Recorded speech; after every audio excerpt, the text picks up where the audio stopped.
이준범 금융정책국장께서 브리핑해 주시겠습니다.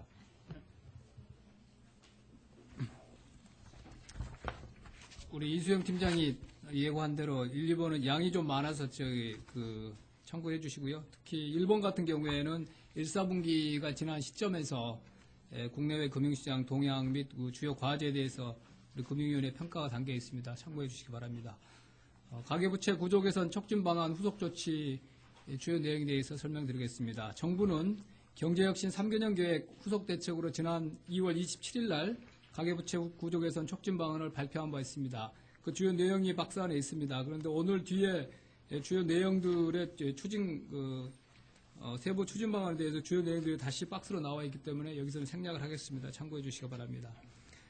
지난번에 발표했던 방안의 주요 과제 중에 상반기에 추진키로 한 후속 조치 과제의 세부 내용을 오늘 설명드리는 것입니다. 앞으로 후속 조치 과제들을 상반기 중에 차질 없이 마무리될 수 있도록 규정 개정이나 행정 조치 사항을 신속하게 추진할 예정입니다. 그리고 기타 법률 개정들이 필요한 과제의 경우 당초 일정대로 추진할 수 있도록 입법 추진에 만전을 기할 계획입니다. 과제별 세부 시행 방안 말씀드리겠습니다.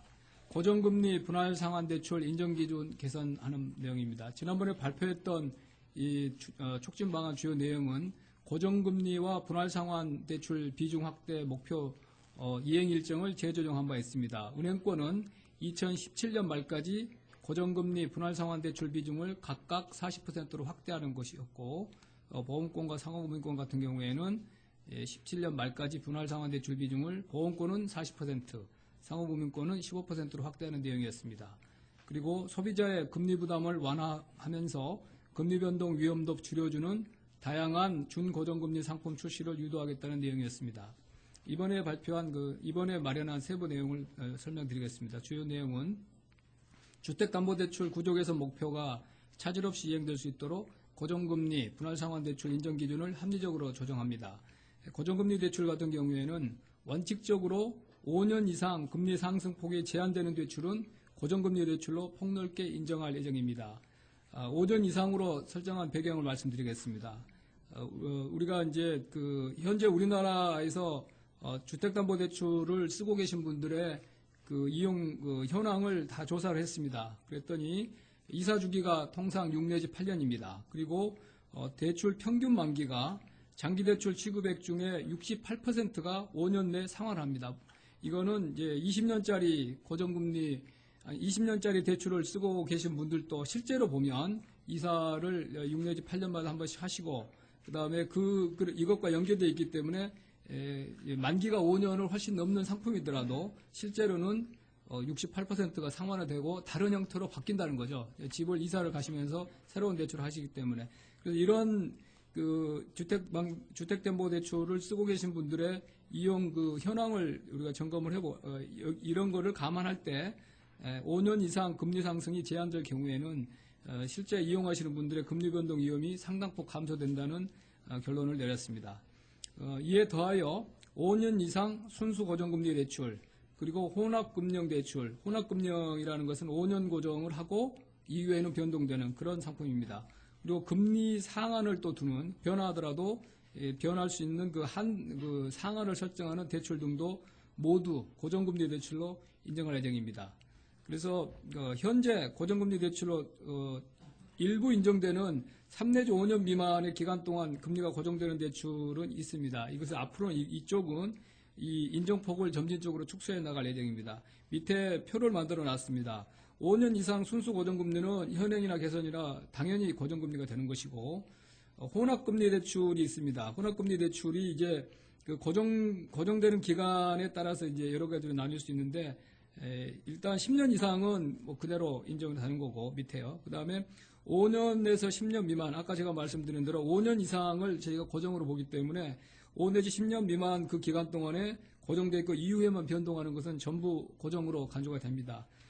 다만 3 내지 5년 미만 예를 들면 3년, 4년 이런 식으로 고정되는 기간이 5년보다 더 짧은 경우에는 지금까지는 10분의 그 고정금리 적용 기간 비율만큼 인정을 해주고 있었는데 앞으로는 이런 3 내지 4년 정도 짧은 고정금리 쪽은 인정폭을 밑에 예시한 대로 15년, 16년, 17년에서 이제 분모를 대폭 늘려서 인정되는 비율을 현저하게 줄여나가서 사실상 이쪽은 고정금리 쪽으로 인정되는 비율을 낮도록 그렇게 하겠습니다.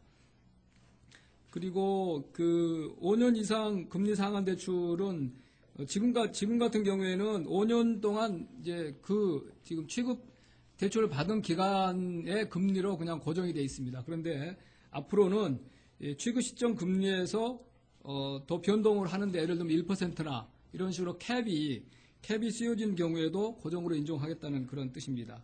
그리고 지금 여기 5년 이상 금리 변동 주기는 아까 말씀드린 대로 일부 인정하고 있습니다만 앞으로는 100% 다 고정으로 인정하는 그런 내용입니다. 두 번째, 이게 이제 현재 변동금리 쪽으로 많이 치중되어 있는 걸 고정 쪽으로 저희가 유도하는 그런 쪽에 대해 설명을 드렸고요. 분할 상환 부분입니다. 분할 상환 대출은 실질적으로 원금 상환이 이루어지는 대출은 모두 분할 상환 대출로 인정하는 것입니다. 특히 이제 그 거치 기간이 달려 있는 대출들이 있는데 거치 기간 1년 동안은 물론 이제 거치 기간이니까 원금이 상환되지 않으니까 그건 뭐 말할 필요가 없고 거치 기간이 설정되어 있는데 거치 기간이 지나서 이제 원금 상환이 이제 개시되는 그런 대출들이 있습니다. 그거는 거치 기간이 1년 정도 짧은 경우에는 분할 상환 대출로 그 원금 상환이 개시되는 시점부터 분할 상환 대출로 인정해 주기로 했습니다. 이렇게 제도를 바꿨을 때 기대 효과는 고정금리나 분할 상환 대출 인정 기준을 폭넓게 개선함에 따라서 상반기 중에 다음과 같은 새로운 상품들이 출시될 것으로 예상됩니다. 먼저 중기 분할 상환 대출이 상품이 출시합니다. 주택금융공사에서 만기 5년, 만기 7년 이런 중기 적격 대출을 4월 중에 출시할 예정입니다. 그리고 이후 은행권의 자체 상품 개발도 유도할 예정입니다. 지금 그 주택금융공사는 10년 이상 그 적격 대출만 지금 상품이 나와 있습니다. 10년, 15년, 20년, 30년 이렇게 네 종류가 있는데 앞으로는 5년, 7년 이렇게 중기 정도의 분할 상환 대출을 받을 수 있는 상품이 나오면 아까 제가 말씀드린 대로 실제 그 이사 주기가 6 내지 8년이면 이렇게 중기 분할 상환 대출 상품이 나오면 금리가 더 낮습니다. 15년, 20년보다 더 낮은 분할 상환 대출을 할 그 상품들이 5년이나 7년 같은 경우에는 지금 나와 있는 10년 이상 그 분할 상환 대출보다 금리가 낮기 때문에 실제 본인들이 계획하시는 이사 주기에 딱 맞는 그런 중기 분할 상환 대출을 이용할 수 있는 기회가 늘어나게 됩니다. 그리고 금리 변동 주기가 5년 이상인 적격 대출, 5년마다 금리가 다시 조정되는 주택금융공사의 적격 대출 상품을 신규 출시할 예정입니다. 그리고 금리 상환 대출도 마찬가지로 시장 금리에 따라서 대출 금리가 변동되면서 변동되되 향후 5년간 금리 상승폭이 제한되는 예를 들면은 앞으로 대출 취급 시점에 본인이 그 기준으로 하는 금리에다 금리가 오르는 그 상한이 1% 포인트로 이렇게 상한이 설정된 그런 상품들이 나올 수 있습니다. 그리고 혼합금리형 대출은 지금도 많이 일선 창구에서 이용되고 있는데 최초 5년간은 고정금리, 5년 이후에는 변동금리 적용하는 이런 상품들이 더 활성화될 것으로 기대됩니다. 그리고 이렇게 다양한 주택담보대출 상품이 출시되면 소비자의 상품 선택권이 넓어지고 차주의 금리 변동 위험 및 만기 처한 위험 등도 상당 부분 경감될 수 있을 것으로 기대합니다. 이때 보시면 금리 구조 전환 같은 경우에 현재 74% 정도가 순수 변동금리인데 그리고 순수 고정금리는 5%에 불과합니다. 그런데 앞으로 이 다양한 형태의 고정금리 그다음에 금리 상환 대출 이런 아까 설명드린 상품들이 나오면 74% 비중이 현저하게 낮아지면서 이쪽 고정금리에 가까운 그런 대출들이 비중이 늘어날 것으로 기대가 되고 만기 상환 구조 전환도 마찬가지입니다. 현재는 이자만 상환 중인 대출이 70%를 지금 차지하고 있는데 앞으로 다양한 형태의 분할 상환 대출 상품들이 나오면 이런 한쪽으로 치우친 구조가 좀 균형을 찾아가는 그런 더 안정된 구조로 바뀔 것을 기대하고 있습니다. 추진 일정은 이번에 개정한 기준은 2014년 실적 점검 시부터 적용됩니다. 그래서 14년 이후에 취급 대출부터 개정 기준에 따라서 실적을 산정하고 이미 이번에 이루어지기 전에 일어난 취급대출은 종전 기준에 따라서 실적을 산정토록 경과대출을 마련하겠습니다. 두 번째는 제2금융권 차주의 대출 구조를 전환하는 사업입니다. 지난번 발표했던 내용은 장기 대출 상품 이용이 어려운 제2금융권 차주의 단기 일시상환 대출을 장기 분할 상환 대출로 전환 지원하는 사업을 시범 실시하겠다는 내용이었습니다. 주요 내용은 우선 신협, 수협, 산림조합 차주를 대상으로 5월 중에 대출 구조 전환을 지원하고 성과를 보아가면서 여타 제2금융권으로 확대해 나가겠습니다. 이번에 마련한 것은 우리 금융위와 해수부, 산림청 협업을 해서 마련하였습니다. 지원 절차는 4월 중에 대상자를 선정하고 5월 중에 대출 신청이나 심사 절차를 거쳐서 5월 말까지 대출 구조 전환을 완료하겠습니다. 기본 요건을 충족하는 차주를 대상으로 상호금융조합이 일정 기준에 따라서 차주의 동의를 받아서 선정하게 됩니다. 기본 요건은 참고해 주시기 바랍니다. 대출 신청이나 심사를 거쳐서 상호금융조합의 단기 일시상환 주택담보대출을 주택금융공사의 장기 분할상환 대출로 전환하는 내용입니다. 바뀌게 되는 내용은 아까 상호금융 같은 경우에는 만기가 5년 미만, 보통 3년 이런 정도로 아주 한정되어 있습니다. 이거를 최장 30년, 그 다음에 금리 같은 경우에도 고정금리인데 보금자리론 기본형 금리 플러스 1 내지 1.5%포인트 내외가 되기 때문에 지금 현재 이용하고 있는 신협이나 산림조합 이런 대출보다는 훨씬 더 금리가 더 경감되게 되겠습니다. 그리고 상환 방식도 원리금 균등, 원금 균등 분할 상환 이렇게 거치 기간만 일정 선정되고 지금은 이렇게 이자만 내고 있고 한꺼번에 원금을 갚아야 되는 그런 상품인데 그걸 최장 30년으로 연장하고 늘려주고 그다음에 원리금 균등 분할 상환 쪽으로 바꿔주는 겁니다. 5월 이후에도 금년 말까지 추가 대상자를 계속 선정하여서 대출 구조 전환을 지원하겠습니다. 기대 효과는 말씀드린 대로 이번 사업에 이제 이렇게 대상자가 되시는 경우에는 상환 스케줄이 조정됨으로써 소득 능력 범위 내에서 원리금을 조금씩 갚아 나갈 수 있을 것으로 기대됩니다. 만기는 1, 3년 만기 일시상환 대출을 20, 30년 만기 분할상환 대출로 전환할 수 있고 금리도 여기 밑에 보시면 연 5 내지 8%에다 어떤 경우 연체이자가 발생한 경우에는 이보다 훨씬 높게 되겠습니다만은 연체이자 부분은 감면해주고 5%대 저금리로 전환하게 되겠습니다. 밑에 전환 사례를 실제 사례를 저희가 이해하기 쉽도록 하나 드러났습니다. 참고해 주시기 바랍니다. 그리고 금리 변동, 세 번째 금리 변동 위험에 대한 소비자 고지를 강화하도록 하겠습니다. 지난번에 발표한 내용은 대출 취급 시 소비자에게 시중금리 상승 시 예상되는 추가이자 부담액을 구체적으로 알리도록 고지 의무를 강화하겠다는 내용이었습니다. 주요 내용은 시장금리 상승에 따른 이자 상환 부담 증가 등의 소비자 위험을 쉽게 이해할 수 있도록 주택담보대출 핵심 설명서를 개선하고자 합니다.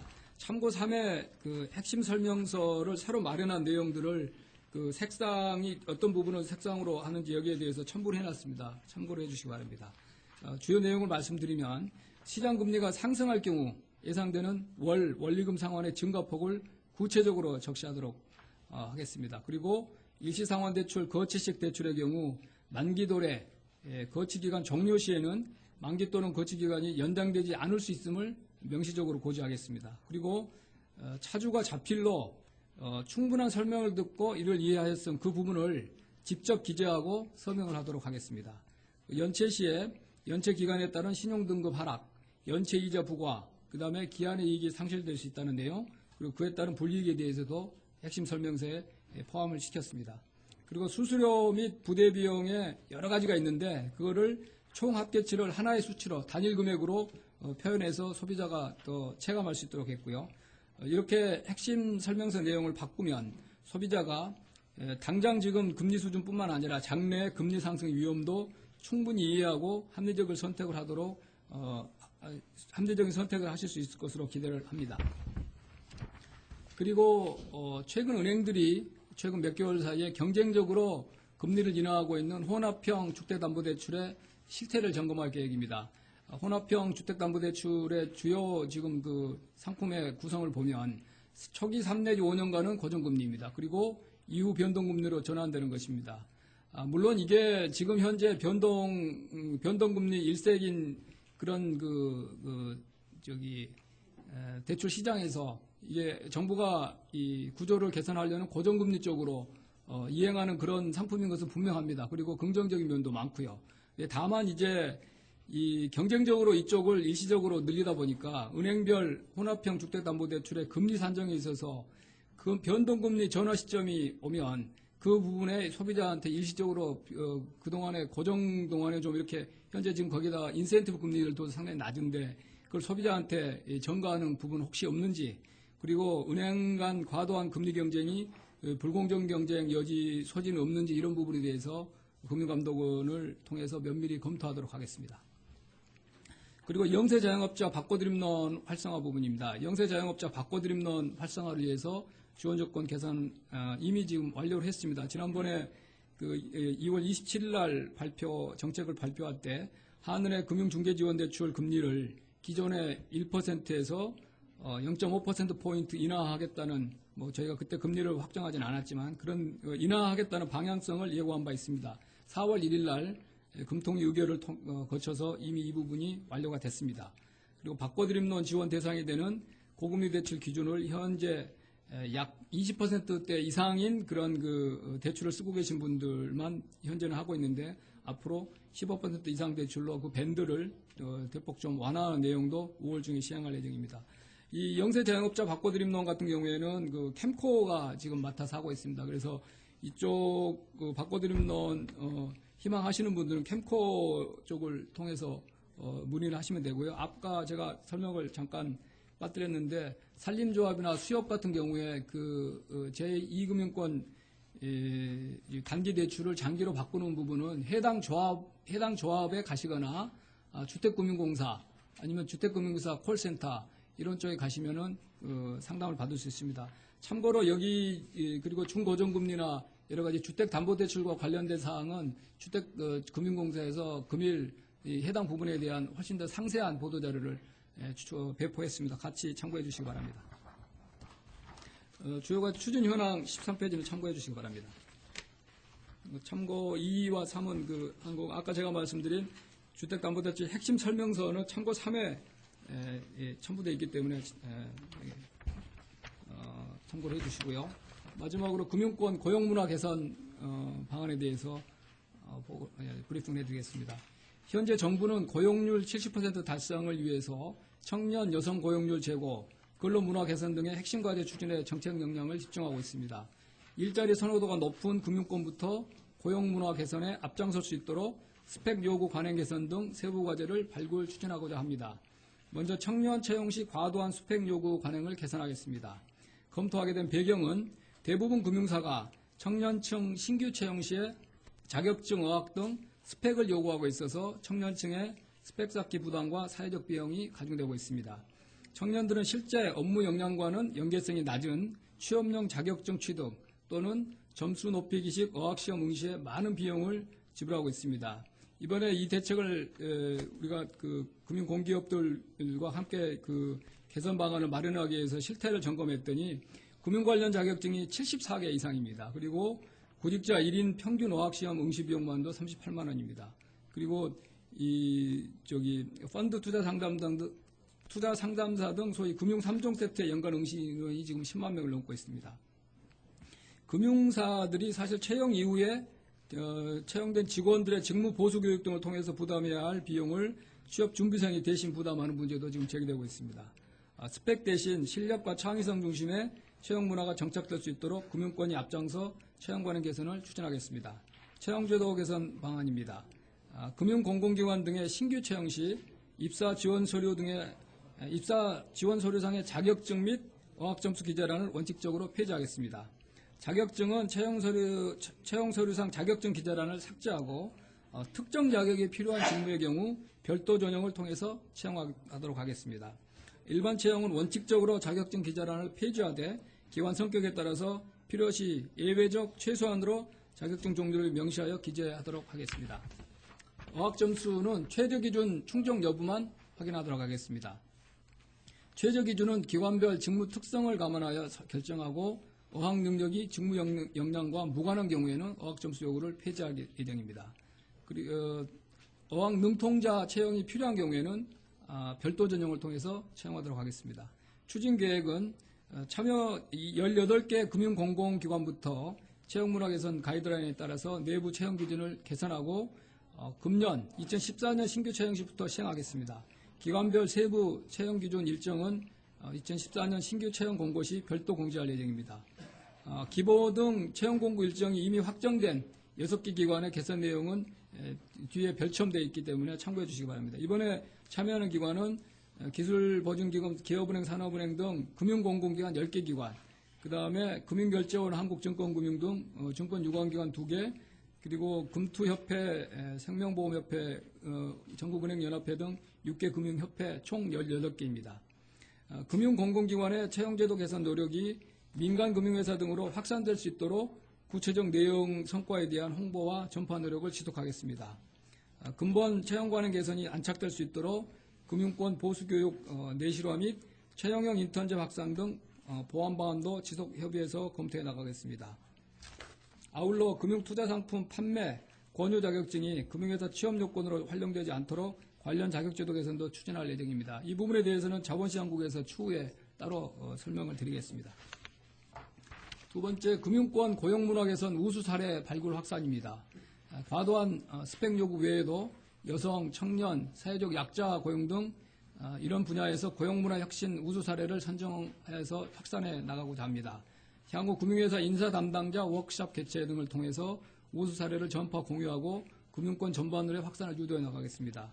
몇 가지 이번에 그 고용률 70% 로드맵 사항에서 핵심 추진 과제인 여성, 청년 고용 확대 그리고 고용문화 개선 분야를 중심으로 금융권에서 현재 잘하고 있는 우수 사례 몇 개를 모아봤습니다. 먼저 사회적 약자 및 지역인재 채용입니다. 사회적 약자 채용은 다문화 가정 외국인 여성 채용하는 경남은행 사례가 있고요. 학자금 내출을 연체하신 그 젊은 청년층을 인턴으로 채용해서 자발을 지원한 그런 사례가 있습니다. 밑에 이 사례를 참고해 주시고 이보다 더 자세한 그 개인의 그 스토리 같은 경우에는 저희가 별첨한 자료를 별도 자료를 배포했으니까 그걸 참고해 주시기 바랍니다. 지역인재 채용 관련해서는 산학협력을 통한 지역인재 채용, 추천 채용 등 관계형 채용을 활용한 대한저축은행 사례가 있고 지방은행 20% 할당 채용하는 기업은행 사례가 있습니다. 여성 경력 단절 예방 및 재취업 관련해서는 금융회사 근무 경력이 있는 경력 단절 여성을 시간 선택제 근로자로 채용한 경우가 꽤 많이 있습니다. 기업 외환 신한은행 그리고 이 은행을 세 개 은행을 볼 때 13년, 14년 중에 총 436명이 채용됐습니다. 이때 사실 그 채용하는 경우에 보면 뭐 경쟁률이 100대 1을 넘고 이렇게 아주 굉장히 그 수요가 많습니다. 재취업 지원은 기혼 여성 재취업에 채용 가점을 부과하는 IBK 저축은행 사례가 있습니다. 청년 채용 관행 개선은 아까 스펙 초월 채용 때 말씀드렸습니다만은 스펙 없이 심층 면접 등으로 인턴을 채용하는 스펙 초월 인턴제를 산업은행에서 최근에 실시를 했고요. 인턴 중에서 우수 인재는 정직원으로 전환하는 전환형 인턴제를 하나은행과 기업은행에서 성공적으로 지금 시행을 하고 있습니다. 고졸직원 보수교육은 고졸직원 대상으로 금융 현장에서 필요한 이론과 실무 교육을 실시하는 사내대학을 산업은행에서 운영하고 있습니다. 근로시간 단축과 관련해서는 눈치 보지 않고 휴가를 사용할 수 있도록 장기간 연차 사용을 의무화하는 신한은행 사례가 우수 사례로 선정되었습니다. 이상 보고를 마치겠습니다. 아까 말씀드린 대로 6개 금융기관 채용제도 개선의 구체적 내용은 참고 자료를 봐주시기 바랍니다. 네, 지금부터 질의응답 시간을 갖도록 하겠습니다. 질의하실 기자님께서는 먼저 소속과 성명을 말씀해 주시기 바랍니다. 테이블에 계신 기자님들께서는 테이블 마이크를 사용해 주시기 바랍니다. 네, 매일경제신문의 배미정 기자인데요. 금리 상환 대출 상품에 대해 궁금한데 이게 지금 5년간 금리 상승폭이 제한되는 이제 변동금리 상품이잖아요. 1%포인트 캡이 이게 금리가 변할 때마다 1%포인트까지 올릴 수 있는 건지 아니면은 대출 초기 그러니까 취급할 때 금리에서 1%포인트 캡이 씌워지는 건지 그게 궁금하고요. 만약에 후자라면은 은행들이 상품을 출시할 때 좀 초기 금리를 좀 높게 잡을 가능성이 커 보이는데 이런 우려는 없는지 궁금합니다. 그리고 이게 2분기에 상품을 출시한다고 하셨는데 그 구체적으로 이제 얼마 안 남은 건데 구체적으로 어떤 은행이 준비를 하고 있는지 은행은 이제 하나 이런 데죠. 예, 하나하고 신한은행 이게 이제 그 1% 변동 부분에 대한 이제 옵션을 사는 거잖아요, 은행들이. 그래서 그거를 몇 개월 전부터 사실 우리가 처음에 우리 2월달 대책할 때도 금융기관들 그 TF에서 의견도 반영하고 우리 정책 방향도 알고 있고 그래서 그때부터 미리 준비한 은행들이 있는 걸로 알고 있고요. 맞습니다. 대출을 받은 시점에 이제 앞으로 그 시점에 5년 동안에 이제 캡을 씌우는 거거든요. 그래서 1% 포인트라는 건 저희가 예시를 한 거 그보다 더 할 수도 있는 거고. 근데 이제 더 할수록 이제 그 옵션 가격이 더 비싸지니까 자기들이 할 거고 그거야 이제 기존 당시 변동금리 기준금리가 있는 거거든요. 코픽스나 이런 게 있기 때문에 그걸 너무 이렇게 낮게 할 이유는 없는. 기존 이용하는 시점에 기준 시점 금리가 있으니까 거기 대비 이제 얼마 위에 캡의 범위만 정하는 거잖아요. 아까 배 기자님 말씀하신 그 부분은 기준은 있는 거고 기준은 있어요. 예, 그 시점에 코픽스는 있는 거니까 그다음에 이제 위에 상한 설정하는 겁니다. 그럼 캡은 1% 포인트가 높아질 가능성 있습니다. 예, 그거는 예. 네, 다음 질문 받도록 하겠습니다.